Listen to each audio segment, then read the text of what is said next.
Ang bahaging ito ay hatid sa inyo ng Shopinas.com. Easy, secure, happy shopping!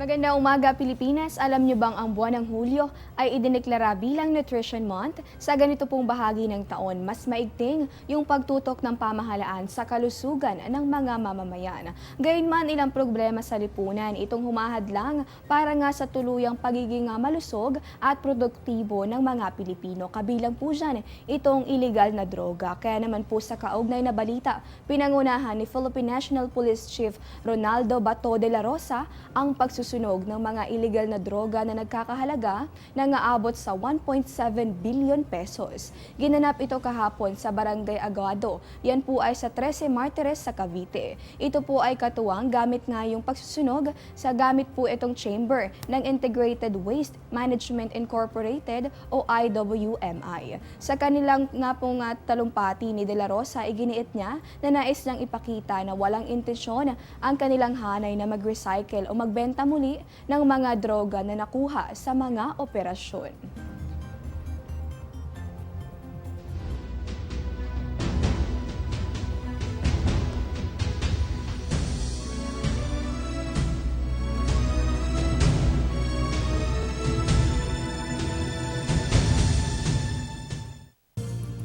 At dahil nga napag-uusapan na rin natin yung pagbabantay, mahalagang isama na rin natin sa ating mga minomonitor itong hindi lamang kalusugan kundi maging yung lagay ng panahon. Sa kaugnay po na balita, ang China ay maglalaan ng 30 million US dollars na pondo para sa weather modification ng bansa. Ito po'y matapos makapagtala ang nasabing bansa kamakailan lamang ng kabuuang 237 na casualties sa mga kalamidad noong taong 2015. Natapat din ang anunsyo sa mga naranasang pagbaha sa China nitong mga nakalipas na araw mula yan po sa may bagyo na may international name na Nepartak na una nang dumaan sa Pilipinas bilang si Bagyong Butchoy. At eto, tuloy-tuloy na rin natin yung ating pong pagbabantay dahil hindi lamang panahon itong ating binabantayan, check na rin natin yung mga inaasahan nating temperatura kapag ganitong buwan.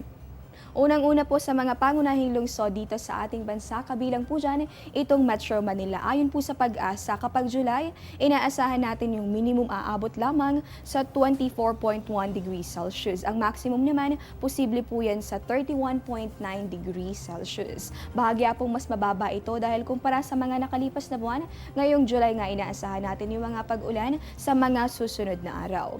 Sa Metro Cebu naman, mayroon po tayong minimum na posible lamang sa 24.9 degrees Celsius. Maximum naman natin bahagyang mas mababa, 31.5 degrees Celsius itong ating inaasahan. Sa Mindanao naman, partikular po sa Metro Davao, sa ating mga kababayan, inaasahan natin yung temperatura na nasa pagitan ng 23.9 hanggang sa 31.5 degrees Celsius kapag ganitong bahagi ng taon. At i-check na rin natin yung average temperature forecast sa iba pang bahagi ng bansa. So kung mapapansin natin, below the average, slightly above average, average, slightly above average, at above the average temperatures pa rin itong ating inaasahan dito sa ilang bahagi ng ating bansa. Malaking bahagi dito sa Luzon, inaasahang makakaranas na ng below hanggang sa slightly below the average normal temperature kapag ganitong buwan. Dito naman sa may bahagi ng Mindanao, yung mga nakamarka po ng pula, inaasahan dyan yung above the average na temperatura kapag ganitong bahagi ng taon. At dahil nga nabanggit ko kanina na inaasahan yung mga pag-ulan, check na rin natin kung ilan nga ba yung number of wet days sa iba't ibang bahagi ng bansa.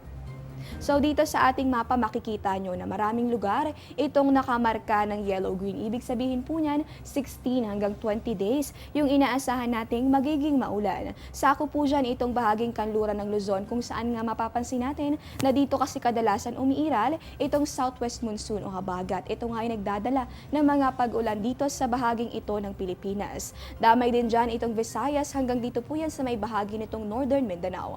Ang ilang parte pa rin ng Pilipinas gayon man makakaranas pa rin ng 0 to 5 average number of wet days. Dito po yan sa dulong bahagi ng Palawan hanggang dito sa may southern part nitong Mindanao. Kasama rin din po dyan itong northern part ng Luzon. Kaya naman patuloy po nating babantayan yan kasama ang Panahon TV at Pag-asa.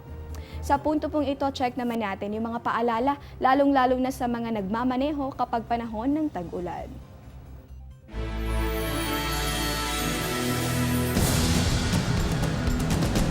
Mga dapat tandaan kapag nagmamaneho sa ulan.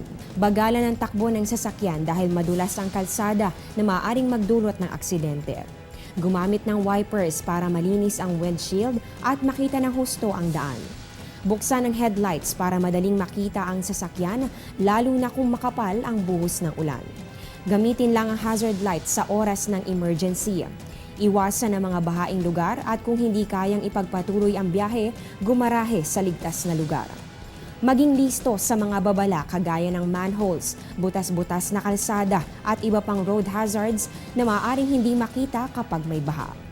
Mag-ingat sa mga naglalakad at tumatawid para iwas aksidente. Tandaan na tuwing panahon ng tag-ulan, iba yung pag-iingat ang kailangan.